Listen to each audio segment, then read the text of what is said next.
Il était attendu, il est là le nouveau siège de Clisson Sèvres et Maine Agglo situé à Clisson, 13 rue des Ajoncs, au parc d'activités de Tabary. Un bien bel ensemble composé de l'Alter Ego qui sera inauguré lui en septembre et donc le siège de Clisson Sèvres et Maine Agglo, une belle journée pour l'agglo. C'est effectivement une très belle journée pour l'agglomération puisque nous inaugurons ce bâtiment nouveau siège communautaire qui était une attente de nombreuses années, à la fois des élus bien sûr, mais aussi des agents qui étaient, j'allais dire, logés jusqu'à présent dans des bâtiments qui ont rendu leur service, mais qui étaient au bout d'une vie. Il était indispensable que nous puissions disposer de locaux à la hauteur de la mission de l'agglomération. Est-ce que vous pouvez nous présenter un peu ces locaux ? Alors, ce sont des locaux extrêmement fonctionnels. On voulait un bâtiment fonctionnel mais pas ostentatoire. Et donc le but est atteint puisque nous avons du coup une répartition en deux ailes avec au rez-de-chaussée tous les services à la population, que ce soit le service ADS, que ce soit le service cycle de l'eau, que ce soit le service transport, de façon à ce que les habitants qui ont besoin de venir nous voir puissent accéder directement au rez-de-chaussée, dans des petites salles de réunion pour pouvoir prendre des rendez-vous et donc que tout cela soit le plus fonctionnel possible. Et puis à l'étage, tous les services, j'allais dire support, que ce soit comptabilité, RH, direction ou autres services qui nécessitent d'avoir finalement eux aussi un environnement de travail qui soit le plus appréciable possible. Et modulaire, je crois. Alors ces bâtiments en fait effectivement est modulaire, c'est-à-dire que les bureaux sont sur des cloisons qui peuvent éventuellement bouger. C'est-à-dire que si demain l'agglomération a besoin d'avoir des bureaux plus grands ou plus petits pour un usage différent, eh bien nous pourrons sans casser le bâtiment changer l'emplacement des cloisons. Et mettre un étage supplémentaire ? Et effectivement, sur la partie centrale ici, le bâtiment a été conçu dans sa structure pour pouvoir accepter un étage supplémentaire. Si d'aventure demain l'agglomération avait besoin d'autres locaux, nous pourrons surélever. Alors bien sûr, autrement, on va parler un peu écologie, protection de la planète. Je crois que là, c'est au top aussi.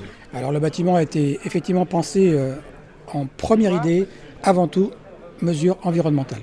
C'est-à-dire que c'est un bâtiment qui est bioclimatique, c'est un bâtiment qui a une performance en matière énergétique qui est très importante. On est sur une pompe à chaleur, nous sommes sur des forages, nous sommes sur des stationnements qui sont perméables, nous sommes avec des panneaux solaires en toiture pour récupération d'énergie. En fait, on a essayé de cocher toutes les cases qui permettent aujourd'hui à un bâtiment comme celui-là d'être certes au goût du jour, mais surtout d'un point de vue environnemental exemplaire. Et donc ça va bien aider tout le personnel aussi. Bien sûr, ça aide le personnel. Et puis, je le disais dans mon discours tout à l'heure, on a vécu récemment une période très très chaude, il y a quelques jours. Et en fait, ce bâtiment qui n'est pas climatisé, parce que quand on fait un bâtiment bioclimatique, il n'y a pas de climatisation, et bien ce bâtiment était très agréable à vivre, il ne faisait pas une chaleur étouffante. Et donc, le résultat qui était recherché est obtenu. Entrons bien sûr l'emplacement optimum. L'emplacement est optimum. Certes, nous sommes au cœur d'une zone d'activité, mais nous sommes également dès qu'on franchit la voie ferrée dans le cœur de la ville de Clisson.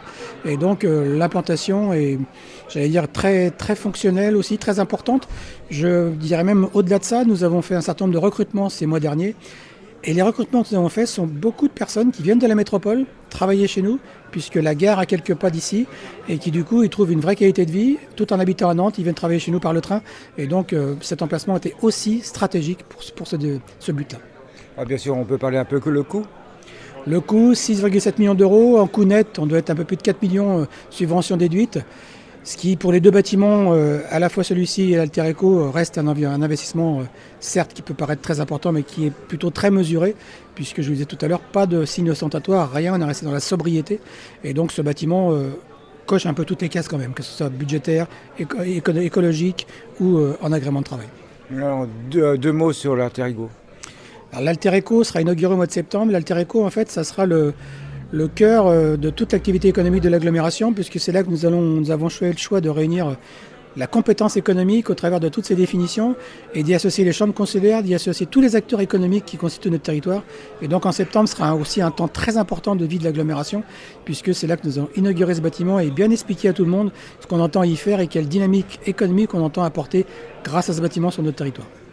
Un ensemble de qualité, à n'en pas douter, qui permettra à l'agglo de travailler sereinement pour les citoyens de la communauté de communes de Clisson.